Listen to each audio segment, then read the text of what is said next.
అందరికీ నమస్తే. నేను మీ కందిలి రాజేందర్. మనం కొద్ది రోజులుగా ఈ ఐఐటి నిర్మాణం కోసం భూములను కోల్పోయిన వాళ్ళకి ప్రభుత్వం ఇచ్చిన ఇంటి స్థలాల్లో కొందరు జర్నలిస్టులు ఎట్లా అక్రమంగా పట్టాలు సృష్టించారు, అక్రమంగా వాళ్ళు ఎట్లా లబ్ధి పొందారనే విషయాల గురించి మాట్లాడుకుంటున్నాం. ఇప్పటికే పివి రావు అనే జర్నలిస్టు వాళ్ళ భార్య పేరు మీద అక్రమ పట్టా సృష్టించి అసలైన అర్హులని బెదిరించే ప్రయత్నం చేశారు, వాళ్ళ భూమిని లాక్కునే ప్రయత్నం చేశారనే విషయాన్ని ఆధారాలతో సహా మనం వెలుగులో తీసుకొచ్చినాం. ఆ క్రమంలోనే చాడా వేణుగోపాల్ రెడ్డి అనే మరో జర్నలిస్టు అక్రమంగా తమ తల్లి పేరు మీద సర్టిఫికేట్ పొందడం, ఆ తర్వాత దాన్ని వాళ్ళ భార్య పేరు మీదకి రిజిస్ట్రేషన్ చేయడం, ఆ తర్వాత ఇతరులకు అమ్ముకోవడం, ఇట్లా ఆయన ఎట్లా అక్రమం చేసిండో కూడా నేను మీకు వివరించాను. ఈరోజు ఈ చాడా వేణుగోపాల్ రెడ్డి చేసిన ఈ అక్రమ పని వల్ల అమాయకులైన వాళ్ళు ఎట్లా ఇబ్బంది పడాల్సిన పరిస్థితి తలెత్తిందో నేను మీకు చెప్తాను. ముందుగా నాదొక చిన్న రిక్వెస్ట్. కందిలి వేదికగా నేను మీ ముందుకు వచ్చాను.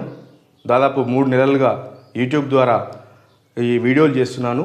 ప్రజలకి ఉపయోగకరమైన వార్తలను అందించాలి, ప్రజా సమస్యలని పరిష్కరించేలా ఒక చొరవ చూపాలనేది కందిలి ప్రధాన ఉద్దేశం. మీరందరూ నాకు సపోర్ట్గా ఉండండి. మీరు చేయాల్సిందల్లా నా వీడియోలు కనుక మీకు నచ్చినట్లయితే లైక్ చేయండి, కామెంట్ చేయండి, ఈ వీడియోస్ని నలుగురికి షేర్ చేయండి.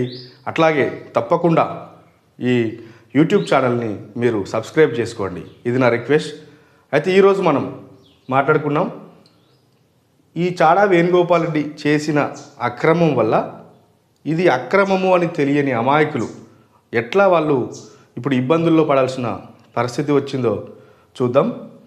ఈయన 2018 డిసెంబర్లో తన తల్లి పేరు మీద సృష్టించిన సర్టిఫికేట్ని వాళ్ళ భార్య పేరు మీదకి సేల్ డీడ్ చేసి రిజిస్ట్రేషన్ చేసుకున్నాడు.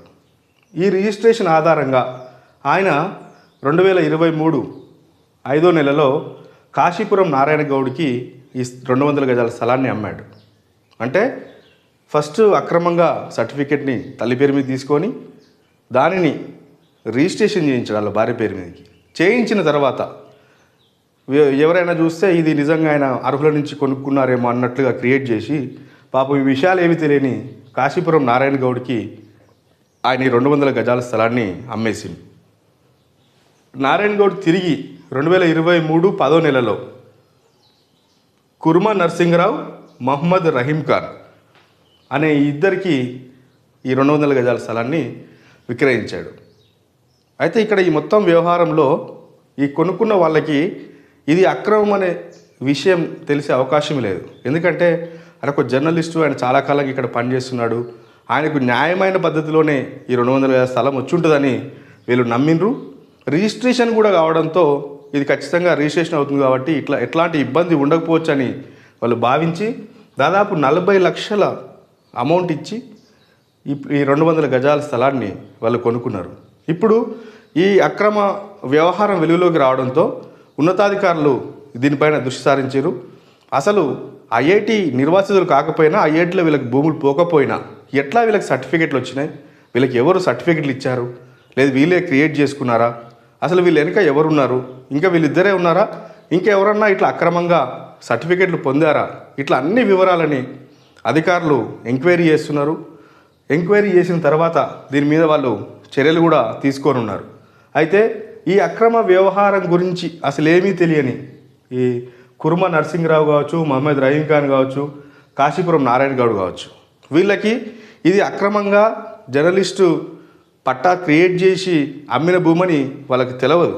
కాబట్టి అధికారులకు విజ్ఞప్తి చేసేది ఏంటంటే ఇక్కడ అక్రమం చేసిన వాళ్ళపైన కఠిన చర్యలు తీసుకోవడంతో పాటు అక్రమ విషయాలేవి తెలియకుండా అత్యంత విలువైన భూములని తమ కష్టార్జితం పెట్టి కొనుక్కున్న వీళ్ళకు కూడా న్యాయం చేయాలని కందిలి ద్వారా విజ్ఞప్తి చేస్తున్నాను.